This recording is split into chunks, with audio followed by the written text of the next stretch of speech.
இந்த வீடியோவை உங்களுக்கு வழங்குவோர் மாலை முரசு செய்திகள் தொலைக்காட்சியின் படிப்போம் ஜெயிப்போம் உயர்கல்வியை தேர்ந்தெடுப்பதில் உள்ள சந்தேகங்களை தீர்க்கும் நிகழ்ச்சி தினமும் மாலை 5 மணிக்கு. வணக்கம். மாலை முரசு செய்திகள் தொலைக்காட்சியில் 50 முக்கிய செய்திகளை விரைவாகவும் துல்லியமாகவும் அரை மணியில் பார்க்கலாம்.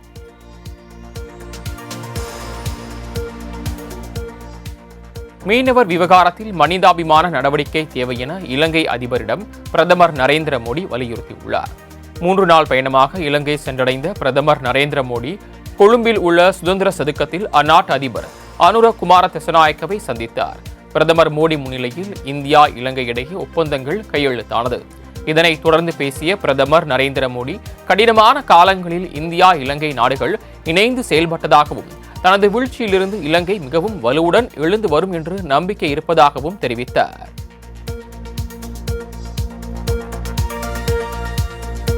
எதிர்க்கட்சிகளின் கருத்துக்களை காதில் வாங்காமலேயே வக்பு சட்ட திருத்த மசோதா நிறைவேற்றம் செய்யப்பட்டுள்ளதாக திமுக எம்பி கனிமொழி குற்றம் சாட்டியுள்ளார். தூத்துக்குடியில் ஸ்டார்ட் அப் திட்டத்தின் கீழ் தொழில் முனைவோர்களை உருவாக்கும் புத்தொழில் களம் நிகழ்ச்சி நடைபெற்றது. இதில் பங்கேற்ற பின்னர் செய்தியாளர்களை சந்தித்து பேசிய கனிமொழி, சிறுபான்மையின மக்களுக்கு எதிராக பாஜக மெஜாரிட்டியால் மட்டுமே வக்பு சட்ட திருத்த மசோதா நிறைவேற்றம் செய்யப்பட்டிருப்பதாக குற்றம் சாட்டினார்.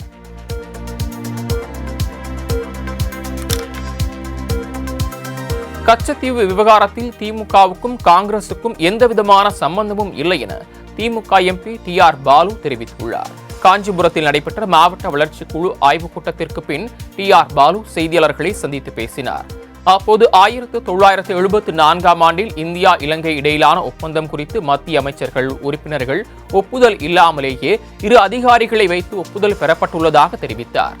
இதன் மூலம் கச்சத்தீவு விவகாரத்தில் திமுகவுக்கும் காங்கிரசுக்கும் எந்த சம்பந்தமும் இல்லை என அனைவரும் தெளிவாக புரிந்து கொள்ள வேண்டும் என தெரிவித்துள்ளார்.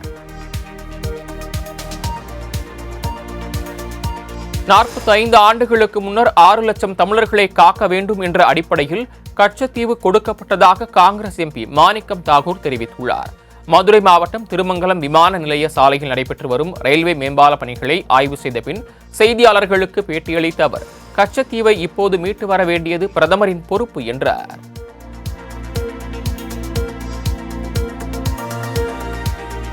பிரதமர் நரேந்திர மோடியின் இலங்கை பயணத்தில் கச்சத்தீவு குறித்து பேச்சுவார்த்தை நடத்தப்பட்டதா என்ற கேள்விக்கு வெளியுறவு செயலர் விக்ரம் பதிலளிக்காமல் சென்றார். அரசுமுறை பயணமாக பிரதமர் நரேந்திர மோடி இலங்கை சென்ற நிலையில் கச்சத்தீவு மீனவர் பிரச்சினைகள் உள்ளிட்டவை குறித்து இலங்கை அரசிடம் பேச்சுவார்த்தை நடத்துவார் என எதிர்பார்க்கப்பட்டது. இந்நிலையில் பிரதமரின் பயணம் குறித்து பேசிய வெளியுறவு செயலர் விக்ரம் மிஸ்ரி, இலங்கை சிறையில் உள்ள 11 மீனவர்களை விடுவிக்க முடிவு எடுக்கப்பட்டுள்ளதாக தெரிவித்தார்.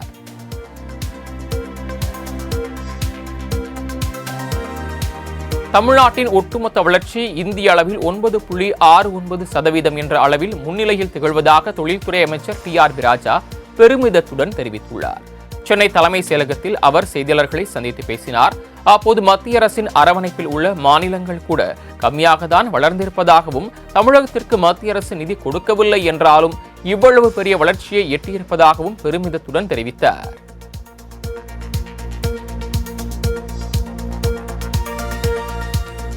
தமிழகத்தின் பொருளாதார வளர்ச்சி 9.69% உயர்ந்திருப்பதாக நிதியமைச்சர் தங்கம் தென்னரசு தெரிவித்துள்ளார். இதுகுறித்து தூத்துக்குடியில் செய்தியாளர்களிடம் பேசிய அவர், இந்தியாவின் பொருளாதார வளர்ச்சியில் தமிழ்நாடு மிக முக்கிய பங்கு வகிப்பதாகவும் 9.69% என்பது கடந்த 10 ஆண்டுகள் வளர்ச்சியை ஒப்பிட்டு பார்க்கும்போது எட்ட முடியாத வளர்ச்சி என்றும் கூறியுள்ளார்.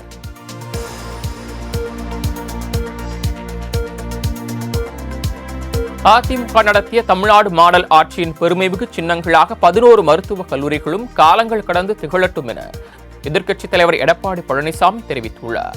எக்ஸ் தளத்தில் பதிவிட்டுள்ள அவர், தனது தலைமையிலான அதிமுக அரசு மத்திய அரசின் ஒப்புதலை பெற்று 447 கோடியே 32 லட்சம் ரூபாய் நிதி ஒதுக்கி நீலகிரி மாவட்டத்தில் அரசு மருத்துவக் கல்லூரி அமைக்க செயல் வடிவம் கொடுத்ததாக தெரிவித்துள்ளார். ஆனால் அஇஅதிமுக ஆட்சியின் திட்டம் என்பதாலேயே ஏறத்தாழ 4 ஆண்டுகள் வேண்டுமென்றே ஆமை வேகத்தில் செயல்பட்டு இன்று முதலமைச்சர் மு க ஸ்டாலின் ஸ்டிக்கர் ஒட்டியுள்ளார் என்று அவர் குற்றம் சாட்டியுள்ளார். செங்கோட்டையன் தனது பணியை சரியாக செய்து வருகிறார் என்றும் அதிமுகவில் தேவையில்லாத குழப்பத்தை ஏற்படுத்த சிலர் முயற்சி செய்து வருவதாக முன்னாள் அமைச்சர் KP முனுசாமி தெரிவித்துள்ளார். கிருஷ்ணகிரியில் செய்தியாளர்களுக்கு பேட்டியளித்த அவர், அதிமுகவில் ஏதோ ஒரு காலத்தில் பொறுப்புகள் வகித்த சைதை துரைசாமி தற்போது பல்வேறு கட்சிகளுடன் தொடர்பில் இருந்து கொண்டு குழப்பத்தை ஏற்படுத்த முயல்வதாக குற்றம் சாட்டினார்.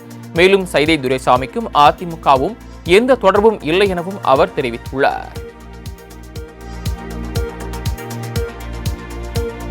இஸ்லாமியர்களுக்கு எதிரான வக்பு மசோதா எதிர்காலத்தில் பிற பிரிவினரை குறிவைக்க முன்மாதிரியாக உள்ளது என மக்களவையில் எதிர்க்கட்சித் தலைவர் ராகுல் காந்தி குற்றம் சாட்டியுள்ளார்.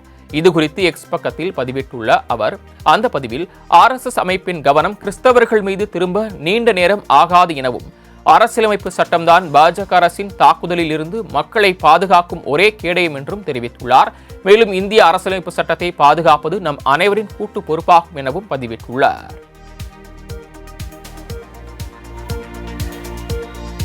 ஏழை மற்றும் நடுத்தர இஸ்லாமிய மக்களுக்கு 100 விழுக்காடு வக்பு சட்டம் உதவும் என தமிழ் மாநில காங்கிரஸ் தலைவர் GK வாசன் தெரிவித்துள்ளார். கோவையில் செய்தியாளர்களிடம் பேசிய அவர், இஸ்லாமிய மக்களின் வளர்ச்சியை உறுதி செய்யும் விதமாக வக்பு திருத்த சட்டம் பாராளுமன்றத்தில் கொண்டுவரப்பட்டிருப்பதாகவும், மாநில பொருளாதார வளர்ச்சி அடைந்துள்ள அதே வேளையில் பால் விலை உயர்வு, வீட்டு வரி உயர்வு, மின்சார கட்டண உயர்வு, பத்திரப்பதிவு கட்டண உயர்வு என மக்களுக்கு சுமை அதிகரிப்பதாகவும் குற்றம் சாட்டினார். வக்பு சட்ட திருத்த மசோதாவை கண்டித்து வருகிற 8ஆம் தேதியன்று தமிழ்நாடு முழுவதும் கண்டன ஆர்ப்பாட்டம் நடத்தப்பட வேண்டும் என விசிக தலைவர் திருமாவளவன் தெரிவித்துள்ளார். சென்னை விமான நிலையத்தில் செய்தியாளர்களை சந்தித்த அவர், நாடாளுமன்ற கூட்டத்தொடரில் வக்பு சட்ட திருத்த மசோதாவை நிறைவேற்றி நள்ளிரவு வரை நீட்டி அநீதியை அரங்கேற்றி இருக்கிறார்கள் என்றும் தெரிவித்தார். சிறுபான்மையினருக்கு எதிராக பாசிச தாக்குதலை கண்டித்து தொடுத்துள்ளதாக தெரிவித்த அவர், வரும் 8ஆம் தேதியன்று தமிழ்நாடு முழுவதும் மாவட்ட தலைநகரங்களில் விசிக சார்பில் கண்டன ஆர்ப்பாட்டம் நடத்தப்படும் என்று தெரிவித்துள்ளார். தமிழகத்தில் இருமொழிக் கொள்கை மட்டுமே என்ற நிலைப்பாட்டில் தமிழக அரசும் திமுகவும் உறுதியாக உள்ளதாக வனம் மற்றும் காதி கிராம வாரியத்துறை அமைச்சர் பொன்முடி தெரிவித்துள்ளார். விழுப்புரம் டாக்டர் எம்ஜிஆர் அரசு மகளிர் கலைக்கல்லூரி பட்டமளிப்பு விழாவில் கலந்து கொண்டு பேசிய அவர், 3வது மொழியாக ஹிந்தியை திணிக்கலாம் என மத்திய அரசின் எண்ணங்களுக்கு முதலமைச்சர் மு க ஸ்டாலின் அனுமதி அளிக்க மாட்டார் என்றார்.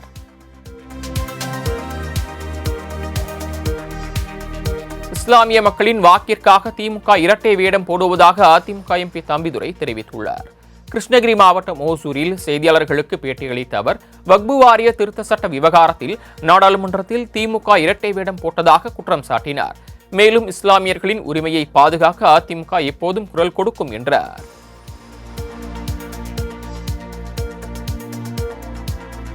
ஒரே நாடு ஒரே தேர்தலை கண்மூடித்தனமாக எதிர்க்க வேண்டாம் என மத்திய நிதியமைச்சர் நிர்மலா சீதாராமன் தெரிவித்துள்ளார்.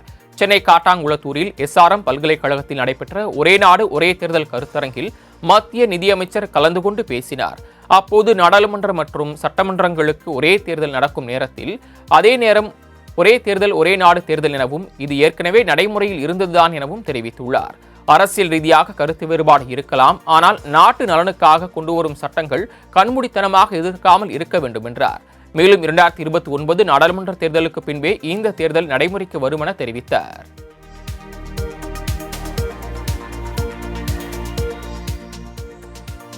பிரதமர் நரேந்திர மோடி நாளை ராமேஸ்வரம் வருகை தருவதையொட்டி அங்கு பலத்த பாதுகாப்பு ஏற்பாடுகள் செய்யப்பட்டுள்ளன. இலங்கை சென்றுள்ள இந்திய பிரதமர் மோடி அங்கிருந்து ராமேஸ்வரம் மண்டபத்திற்கு நாளை காலை ஹெலிகாப்டரில் வந்து இறங்குகிறார். இதனையொட்டி ராமேஸ்வரம் மற்றும் மண்டபம், ஹெலிபேட் உள்ளிட்ட பகுதிகளில் பிரதமரின் தனிப்பிரிவு அதிகாரிகள் சோதனை மேற்கொண்டனர். ராமேஸ்வரம் முழுவதும் போலீசாரின் முழு கட்டுப்பாட்டிற்குள் வந்துள்ளது. அதோடு அங்கு 5 அடுக்கு பாதுகாப்பு போடப்பட்டுள்ளது.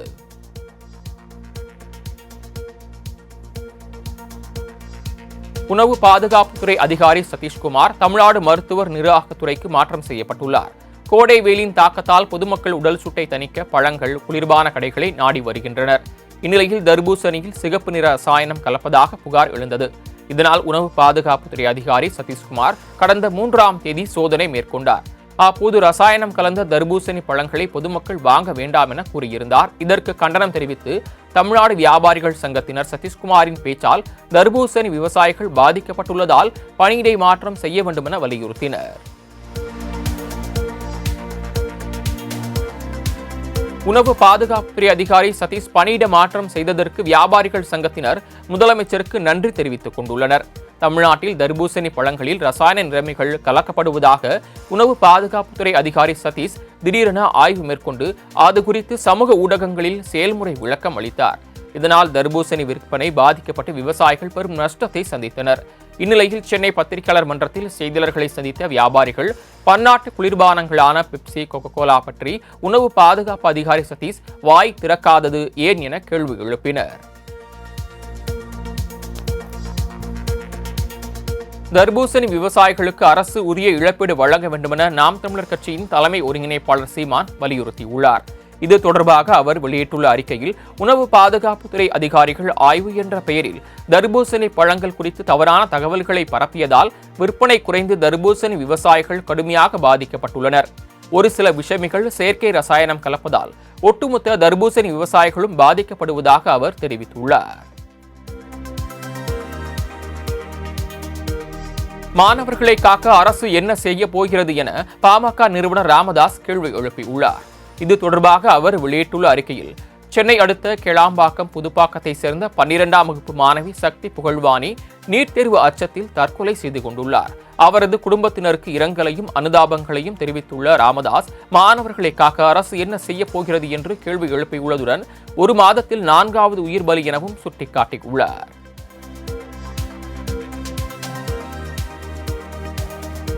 கடந்த 2024ஆம் ஆண்டில் இயற்கை பேரிடரை சந்தித்த தமிழகத்திற்கு கூடுதலாக ரூபாய் 522 கோடியே 34 லட்சம் நிதி விடுவிக்க மத்திய உள்துறை அமைச்சர் அமித்ஷா தலைமையிலான உயர்மட்ட குழு ஒப்புதல் வழங்கியுள்ளது. மத்திய உள்துறை அமைச்சர் அமித்ஷா தலைமையில் ஆலோசனைக் கூட்டம் இன்று நடைபெற்றது. அதில் 2024ஆம் ஆண்டு ஏற்பட்ட 4 மாநிலங்களுக்கு வெள்ள பாதிப்புகளுக்கான மாநில பேரிடர் நிதியை விடுவிக்க ஒப்புதல் வழங்கப்பட்டது. அந்த வகையில் தமிழகத்திற்கு இயற்கை பேரிடர் பாதிப்புகளுக்காக கூடுதலாக 52 கோடியே 522 கோடியே 34 லட்சம் ரூபாய் ஒதுக்கீடு செய்து அறிவித்துள்ளது.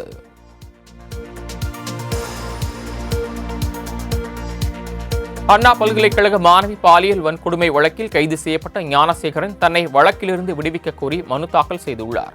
சென்னை அண்ணா பல்கலைக்கழகத்தில் மாணவியை பாலியல் வன்கொடுமை செய்த வழக்கில் ஞானசேகரன் என்பவரை கடந்த ஆண்டு டிசம்பர் மாதம் போலீஸ் கைது செய்தது. இந்நிலையில் தனக்கு எதிராக கூறப்பட்டுள்ள குற்றச்சாட்டுகள் அனைத்தும் ஆதாரமற்றவை என்றும் வழக்கிலிருந்து தன்னை விடுவிக்க கோரியும் ஞானசேகரன் தரப்பில் சென்னை மகளிர் நீதிமன்றத்தில் மனு தாக்கல் செய்யப்பட்டுள்ளது. விசாரணை கைதிகளின் பற்கள் பிடுங்கப்பட்ட வழக்கில் பணியிடை நீக்கம் செய்யப்பட்ட காவல் அதிகாரி பல்பீர் சிங் நெல்லை நீதிமன்றத்தில் ஆஜரானார். அம்பாசமுத்திரம் காவல் நிலையத்தில் கடந்த 2023ஆம் ஆண்டு விசாரணைக்காக அழைத்து வரப்பட்ட இளைஞர்களின் பற்களை பிடுங்கியதாக பணியிடை நீக்கம் செய்யப்பட்ட உதவி காவல் கண்காணிப்பாளர் பல்பீர் சிங் உள்ளிட்ட 14 பேர் மீது போலீசார் சிபிசிஐடி போலீசார் வழக்கு பதிவு செய்து விசாரணை மேற்கொண்டு வருகின்றனர். இதுகுறித்த வழக்கில் நெல்லை நீதிமன்றத்தில் பல்பீர் சிங் ஆஜரான நிலையில் வழக்கின் அடுத்த கட்ட விசாரணை மே 2ஆம் தேதிக்கு ஒத்திவைக்கப்பட்டது. புதுச்சேரியில் பொதுமக்களிடம் பண மோசடியில் ஈடுபட்ட சுற்றுலா சைக்கிள் நிறுவனத்தில் அமலாக்கத்துறை அதிகாரிகள் சோதனை மேற்கொண்டனர். புதுச்சேரியில் போலி முதலீட்டு நிறுவனம் மூலம் மோசடி நடைபெறுவதாக சைபர் கிரைம் போலீசாருக்கு ரகசிய தகவல் கிடைத்தது.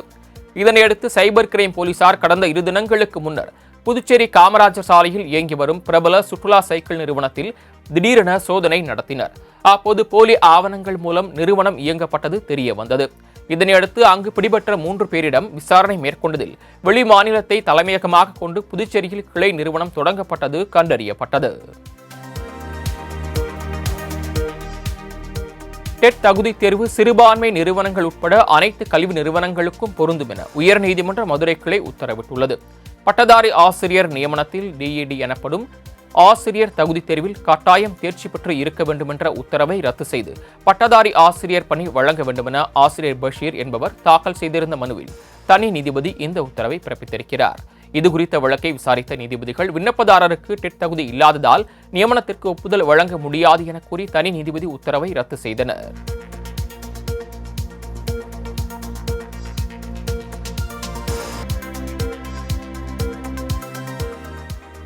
கர்நாடகாவின் கார்வார் கடற்படை தளத்தில் இந்திய பெருங்கடல் கப்பல் சாகரை மத்திய பாதுகாப்புத்துறை அமைச்சர் ராஜ்நாத் சிங் கொடியசைத்து தொடங்கி வைத்தார். ராணுவ ஹெலிகாப்டர் மூலம் வருகை தந்த பாதுகாப்பு அமைச்சர் வீரர்களின் அணிவகுப்பு ஏற்றை கொண்டதுடன் கார்வார் கடற்படை தளத்தில் பல்வேறு உட்கட்டமைப்பு திட்டங்களை தொடங்கி வைத்தார். பின்னர் பேசிய அவர், அப்போது இந்திய பெருங்கடல் பகுதியை மிகவும் அமைதியானதாகவும் வளமானதாகவும் மாற்றுவதே இந்தியாவின் முயற்சி என்றார். தெலுங்கானாவில் கல்லூரியில் நடைபெற்ற விளையாட்டுப் போட்டியில் கிரிக்கெட் விளையாடிய மாணவர் மயங்கி விழுந்து உயிரிழந்த சம்பவத்தால் பரபரப்பு ஏற்பட்டது. ஹைதராபாத்தில் உள்ள தனியார் கல்லூரியில் கிரிக்கெட் போட்டி நடைபெற்ற போது கிரிக்கெட் விளையாடிக் கொண்டிருந்த மாணவர் திடீரென மைதானத்தில் மயங்கி விழுந்து உயிரிழந்தார்.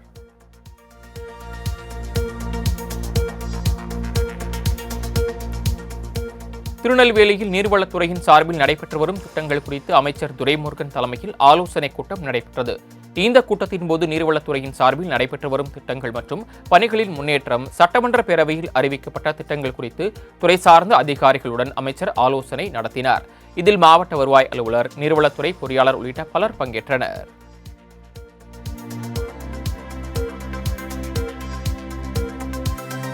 திருவாரூர் மாவட்டம் மன்னார்குடியில் வக்பு வாரிய சட்டத்திருத்த மசோதாவை கண்டித்து தாவேகா கட்சியினர் ஆர்ப்பாட்டத்தில் ஈடுபட்டனர்.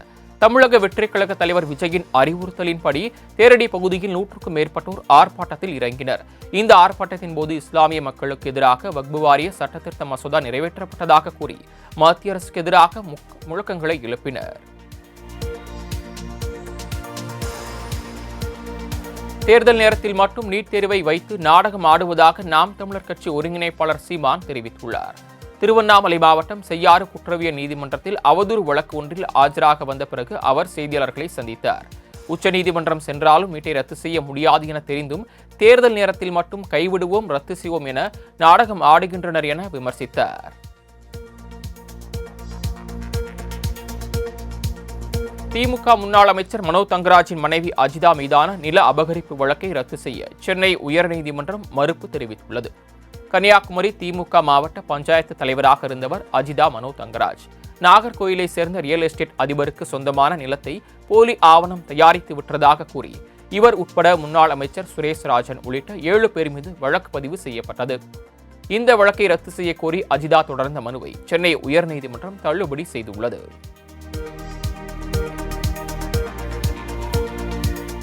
மாணவர்களின் கற்றல் சுமையை குறைப்பதற்காக 1 முதல் 12ஆம் வகுப்பு வரையிலான பாடத்திட்டங்களை குறைக்க தமிழக அரசு முடிவு செய்துள்ளது. அதன்படி கிட்டத்தட்ட 40 விழுக்காடு பாடங்களின் அளவு குறைக்கப்பட வாய்ப்பிருப்பதாக தகவல் வெளியாகியுள்ளது. ஜூன் மாதம் வழங்கப்பட உள்ள தமிழ்நாடு புத்தகம் 10ஆம் வகுப்பிற்கு 232 பக்கங்களும், 11ஆம் வகுப்பிற்கு 236 பக்கங்களும், 12ஆம் வகுப்பிற்கு 228 பக்கங்களும் கொண்டிருக்கும் என தெரிவிக்கப்பட்டுள்ளது.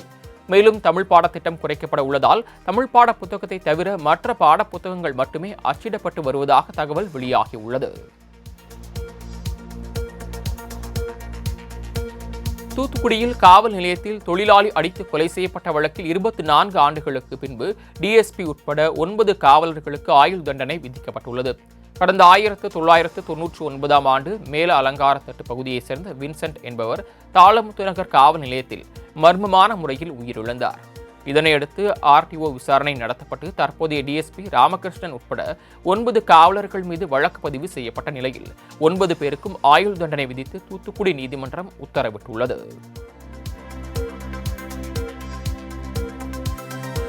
பன்ருட்டி அருகே போலீசாரை அரிவாளால் வெட்டி முயன்றதாக ரவுடி உட்பட 4 பேர் கைது செய்யப்பட்டனர். கடலூர் மாவட்டம் பன்ருட்டி அடுத்துள்ள கொள்ளுக்காரன் குழையை சேர்ந்த 4 பேர் கொண்ட கும்பல் அரிவாளுடன் பொதுமக்களை அச்சுறுத்தி வருவதாக வந்த தகவலின் பேரில் சம்பவ இடத்திற்கு வந்த போலீசாரை அந்த கும்பல் அரிவாளால் தாக்க முற்பட்டது. அப்போது போலீசார் அவர்களை துரத்தி பிடிக்க முயற்சி செய்தபோது ரவுடி மாம்பழம் என்கிற அசோக் ராமன் மற்றும் பாலஸ்ரீதரன் ஆகியோருக்கு கை கால்களில் எலும்பு முறிவு ஏற்பட்டது. இதனையடுத்து அவர்களை மருத்துவமனையில் அனுமதித்த போலீசார் மீதமுள்ள 2 கைது செய்து சிறையில் அடைத்தனர். மதுரையில் சாலையில் நடந்து சென்று கொண்டிருந்த இளம் பெண்ணிடமிருந்து மர்ம நபர் ஒருவர் செயின் பறித்து சென்ற சிசிடிவி காட்சிகள் வெளியாகி பரபரப்பை ஏற்படுத்தியுள்ளது. மதுரை விமான நிலையம் மண்டேலா நகர் பகுதியில் நடந்த நிகழ்வில் அந்த பெண் அணிந்திருந்தது வெள்ளி செயின் என தெரிய வந்துள்ளதால் இதுகுறித்து காவல் நிலையத்தில் புகார் அளிக்கப்படவில்லை என கூறப்படுகிறது. இந்நிலையில் இந்த வீடியோ வைரலாகி வருவதால் இதுகுறித்து அந்த பெண்ணிடம் போலீசார் விசாரணை நடத்த முடிவு செய்துள்ளதாக தகவல் வெளியாகியுள்ளது.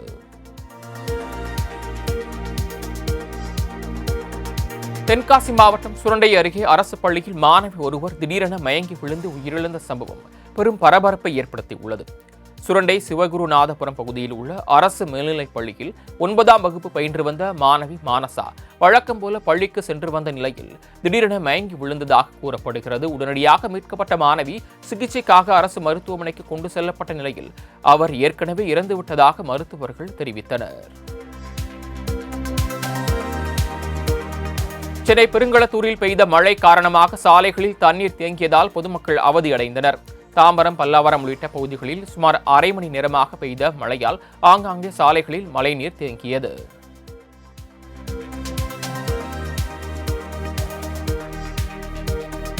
விருதாச்சலம் ஜங்ஷனில் வக்பு சட்டத்திருத்த மசோதாவுக்கு எதிர்ப்பு தெரிவித்து விசிக சார்பில் ரயில் மறியல் போராட்டம் நடைபெற்றது. கேரளாவிலிருந்து சென்னைக்கு செல்லும் குருவாயூர் எக்ஸ்பிரஸ் ரயிலை விருதாச்சலம் பகுதியில் மறித்து விசிகவினர் போராட்டத்தில் ஈடுபட்டனர். இதுகுறித்து தகவல் அறிந்து வந்த போலீசார் 30க்கும் மேற்பட்டோரை கைது செய்தனர்.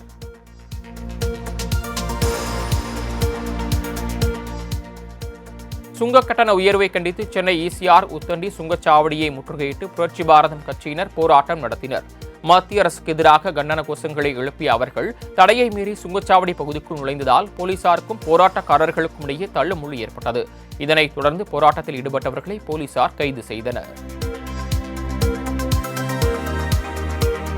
பாம்பனுக்கு வரும் பிரதமர் மோடிக்கு எதிராக கருப்பு கொடி போராட்டம் நடத்தப்படும் என உழவர் பெருந்தலைவர் நாராயணசாமி நாயுடுவின் தமிழக விவசாயிகள் சங்க தலைவர் வேலுசாமி தெரிவித்துள்ளார். நாமக்கல்லில் செய்தியாளர்களை சந்தித்த அவர் விளைபொருட்களுக்கு குறைந்தபட்ச ஆதார விலை, விவசாயிகளின் வருமானம் இரட்டிப்பு ஆக்கப்படும் போன்ற வாக்குறுதிகளை மத்திய அரசு நிறைவேற்றவில்லை எனவும் குற்றம் சாட்டினார்.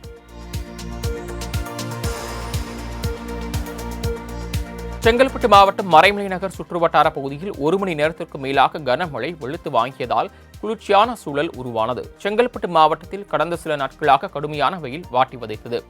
இந்த நிலையில் இன்று வானம் மேகமூட்டத்துடன் காணப்பட்டது. குளிர்ந்த காற்றும் வீசியது. இதனையடுத்து திடீரென 1 மணி நேரமாக கூடுவாஞ்சேரி, காட்டாங்குளத்தூர், மறைமலை நகர் உள்ளிட்ட பல்வேறு பகுதிகளில் கனமழை வெளுத்து வாங்கியது.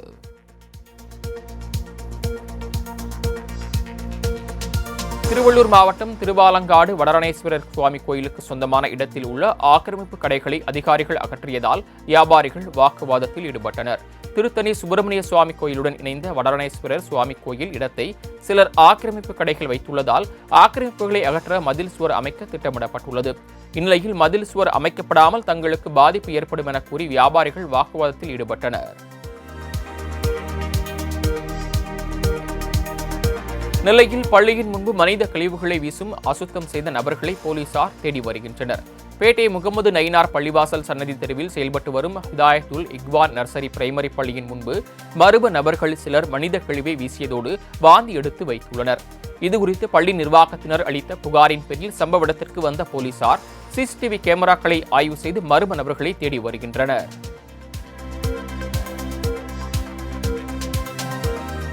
சென்னை தாம்பரம் மாநகராட்சிக்குட்பட்ட பகுதியில் உள்ள தனிநபர் ஆக்கிரமித்துள்ள குட்டை புறம்போக்கு நிலத்தை மீட்டுத்தர வேண்டுமென பொதுமக்கள் கோரிக்கை விடுத்துள்ளனர்.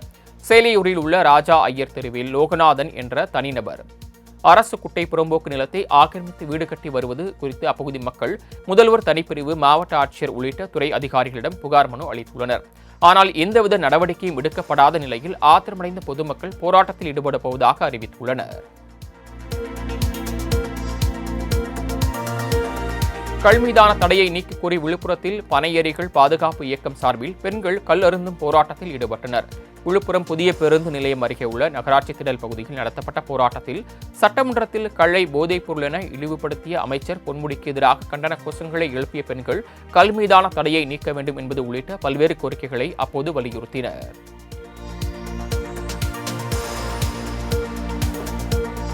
ராமநாதபுரம் சித்திரை கார் அரிசிக்கு புவிசார் குறியீடு கிடைத்துள்ளதால் அப்பகுதி விவசாயிகள் மகிழ்ச்சி அடைந்துள்ளனர். ஒரு குறிப்பிட்ட இடத்தை சேர்ந்த தனித்தன்மை வாய்ந்த பொருட்களுக்கு மத்திய அரசால் புவிசார் குறியீடு வழங்கப்பட்டு வருகிறது. அதன்படி திருப்புல்லானி, உச்சிப்புளி, மண்டபம், மன்னான்குண்டு உள்ளிட்ட பகுதிகளில் விளைவிக்கப்பட்டு வரும் பாரம்பரிய நெல் வகையான சித்திரை கார் அரிசிக்கு புவிசார் குறியீடு கிடைத்துள்ளது. அழிந்து வரும் நெல் வகையாக கருதப்பட்ட சித்திரை கார் நெல்லுக்கு புவிசார் குறியீடு கிடைத்துள்ளதால் விவசாயிகள் மகிழ்ச்சியில் அடைந்துள்ளனர். கரூரில் தனியார் கல்லூரி ஆண்டு விழாவின் போது சாமி பாடலுக்கு மாணவிகளுக்கு அருள் வந்து ஆடியதால் பரபரப்பு ஏற்பட்டது. வெண்ணெய் மலையில் உள்ள தனியார் கலைக்கல்லூரியில் 25ஆம் ஆண்டு விழா நடைபெற்றது. அப்போது கருப்பண்ணசாமி மற்றும் அம்மன் பாடல்களுக்கு மேடையில் மாணவர்கள் நடனமாடினர். அப்போது பார்வையாளர் வரிசையில் அமர்ந்திருந்த மாணவிகள் சிலர் உடலை முறுக்கிக் கொண்டு அருள் வந்து ஆடினர். அவர்களை திருநீறு பூசி சக மாணவர்கள் சாந்தப்படுத்தியதால் பரபரப்பு ஏற்பட்டது. இஸ்ரேலிய ராணுவத்திற்கு செயற்கை நுண்ணறிவு தொழில்நுட்பத்தை மைக்ரோசாப்ட் நிறுவனம் வழங்குவதற்கு அந்த நிறுவன ஊழியர்கள் கடும் எதிர்ப்பு தெரிவித்துள்ளனர். அமெரிக்காவில் மைக்ரோசாஃப்ட் நிறுவனத்தின் 50வது ஆண்டு விழா கொண்டாடப்பட்டது. அப்போது ஏஐயின் தலைமை நிர்வாக அதிகாரி முஸ்தபா சுலைமான் பேசிக் கொண்டிருந்த போது ஊழியர்கள் முஸ்தபா, பில்கேட்ஸ் மற்றும் தலைமை நிர்வாக அதிகாரி சத்யா நாதெல்லா அவர்களே, உங்களுக்கு வெட்கமாக இல்லையா, நீங்கள் அனைவரும் நயவஞ்சகர்கள் என கூச்சலிட்டு போராட்டம் நடத்தினர். மேலும் காசா மற்றும் லெபனான் மீது இஸ்ரேல் குண்டுவீசி தாக்குதல் நடத்த ஏஐ தொழில்நுட்பத்தை பயன்படுத்தியது குறிப்பிடத்தக்கது.